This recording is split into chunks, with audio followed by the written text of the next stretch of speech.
প্রিয় ছোট্ট বন্ধু, টম অ্যান্ড জেরি এখন আমাদের চ্যানেলে বাংলায়, তাই তো? মজার মজার এপিসোড মিস করতে না চাইলে এখনই সাবস্ক্রাইব করো আর বেল আইকনটা চাপতে ভুলবে না। এক ছিল ছোট্ট নদীর ধারে একটা সবুজ গ্রাম। সেই গ্রামের শেষ মাথায় ছিল একটা পুরনো গুদামঘর। কাঠের মেঝে, টিনের ছাদ আর জানালার ফাঁক দিয়ে রোদ ঢুকলে ধুলোর কণা নাচত। ওই গুদামঘরটাই ছিল টম আর জেরির যুদ্ধক্ষেত্র। টম ছিল গুদামঘরের পাহারাদার বিড়াল। গায়ে চকচকে ধূসর রং, চোখে সব সময় সতর্ক ভাব। তার কাজ একটাই, ইঁদুর যেন ধান, চাল আর শুকনো খাবারে হাত দিতে না পারে। আর জেরি, সে ছিল সেই গুদামঘরের সবচেয়ে চতুর ইঁদুর। ছোট্ট শরীর কিন্তু মাথা ভরা বুদ্ধি। সে জানত কোন বস্তার নিচে কেমন গর্ত, কোন কাঠের ফাঁকে দিয়ে বেরোতে হবে, আর কোন সময় টম একটু বেশি ঘুমায়। প্রথম দিন থেকেই টম আর জেরির মধ্যে শত্রুতা। টম গম্ভীর গলায় বলতো, এই গুদাম আমার এলাকা, তোকে ঢুকতে দেব না। জেরি দাঁত বের করে হাসত, তুমি যতই পাহারা দাও, আমি ঠিকই খাবার বের করে নেব। প্রতিদিন সন্ধ্যায় গুদামঘরে শুরু হতো ধাওয়া পাল্টা ধাওয়া। টম বস্তার ওপর লাফিয়ে উঠে চারপাশ দেখত। জেরি নিচ দিয়ে দৌড়ে গিয়ে কখনো এক মুঠো চাল, কখনো শুকনো বিস্কুটের টুকরো টেনে আনত। একদিন টম জেরিকে ধরতে গিয়ে একটা খালি টিনের কৌটার মধ্যে ঢুকে পড়ল। কৌটাটা গড়াগড়ি খেতে লাগল আর জেরি দূরে দাঁড়িয়ে হাততালি দিয়ে হাসতে লাগল। টম লজ্জায় আরও বেশি রেগে গেল। কিন্তু শত্রুতা যতই হোক, ভাগ্য একদিন সব বদলে দেয়। এক রাতে গ্রামের বিদ্যুৎ চলে গেল। চারদিকে অন্ধকার, শুধু দূরে নদীর দিক থেকে ব্যাঙের ডাক আর ঝিঝি পোকার শব্দ। গুদামঘরের বাইরে হঠাৎ খটখট। টম কান খাড়া করে শুনল। এটা কোনো বিড়াল নয়, কোনো মানুষও নয়। শব্দটা ভারী আর ধীর, যেন কেউ চুপি চুপি দরজার কাছে ঘোরাফেরা করছে। টম দরজার ফাঁক দিয়ে উকি দিল। তার চোখ বড় হয়ে গেল। বাইরে দাঁড়িয়ে আছে একটা শেয়াল। গ্রামের শেয়ালটা চাল ধানের গন্ধ পেয়ে এখানে এসেছে। শেয়াল মানে শুধু খাবার চুরি নয়, শেয়াল মানে গুদামঘরের সব প্রাণীর জন্য ভয়। টম ভাবল, আমি বিড়াল, আমি লড়তে পারি, কিন্তু শেয়াল একা পারব তো? তার বুক ধুকধুক করতে লাগল। ঠিক তখনই বস্তার ফাঁক থেকে জেরির ছোট্ট মাথা বের হলো। জেরি ফিসফিস করে বলল, টম, বাইরে শেয়াল। টম রাগ দেখালো না, শুধু বলল, হ্যাঁ, আর এটা বড় বিপদ। জেরি একটু থেমে বলল, তুমি আমাকে ধরতে চাও, আমি তোমাকে বোকা বানাই, এসব পরে হবে, আগে গুদাম বাঁচাতে হবে।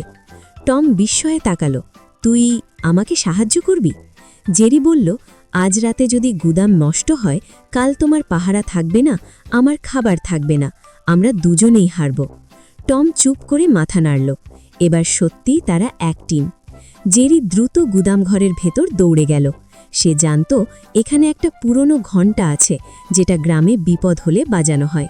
কিন্তু ঘণ্টাটা উঁচুতে ঝোলানো, একটা শক্ত রশি দিয়ে। জেরি একা টানলে হবে না। সে টমকে ডাকল, এদিকে এসো। টম লাফিয়ে গিয়ে রশিটা থাওয়ায় ধরল। জেরি নিচ থেকে দাঁত দিয়ে রশির নিচের অংশ কামড়ে ধরল। দুজন একসঙ্গে টান দিল। একবার, দুবার, তিনবার, ডং ডং ডং। গুদামঘরের ঘণ্টা জোরে বেজে উঠল। সেই শব্দ অন্ধকার রাত ভেদ করে ছড়িয়ে পড়ল পুরো গ্রামে। শেয়ালটা চমকে উঠল। সে ভাবল মানুষ জেগে গেছে। তবুও সে পালালো না, বরং দরজা ঠেলে ঢুকতে চেষ্টা করল। টম তখন দৌড়ে গিয়ে দরজার সামনে দাঁড়ালো, পিঠ শক্ত করে, লেজ ফুলিয়ে।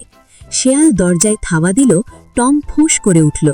ঠিক তখনই জেরি আরেকটা কৌশল করল। গুদামঘরের এক পাশে ছিল শুকনো মরিচের বস্তা। জেরি ছোট্ট দাঁত দিয়ে বস্তার মুখ আলগা করে দিল। মরিচের গুঁড়ো একটু একটু করে মেঝেতে ছড়িয়ে পড়ল। শেয়াল যখন দরজার ফাঁক দিয়ে নাক ঢোকালো, হাওয়ায় মরিচের গুঁড়ো তার নাকে চলে গেল। হ্যাচু হ্যাচু হ্যাচু। শেয়াল চোখ বন্ধ করে জোরে হাঁচতে লাগল। তার নাক জ্বলতে লাগল, চোখে পানি। সে পিছিয়ে গেল। আর ঠিক তখনই গ্রামের কয়েকজন লোক লাঠি নিয়ে ছুটে এলো। ঘণ্টার শব্দে সবাই জেগে গেছে। লোকগুলো চেঁচিয়ে উঠল, শেয়াল শেয়াল। শেয়াল আর এক মুহূর্তও থাকল না। লেজ গুটিয়ে দৌড়ে নদীর ধারের ঝোপে হারিয়ে গেল। গুদাম বেঁচে গেল। ভোর হলে টম আর জেরি গুদামঘরের মাঝখানে বসে হাঁপাতে লাগল। টম ধীরে বলল, আজ যদি তুই না থাকতি আমি পারতাম না। জেরি হালকা হাসল, আর তুমি যদি রশি না টানতে ঘণ্টা বাজত না। টম একটু লজ্জা পেল, তারপর বলল, জেরি, আমরা কি সবসময়ই এমন শত্রু থাকব?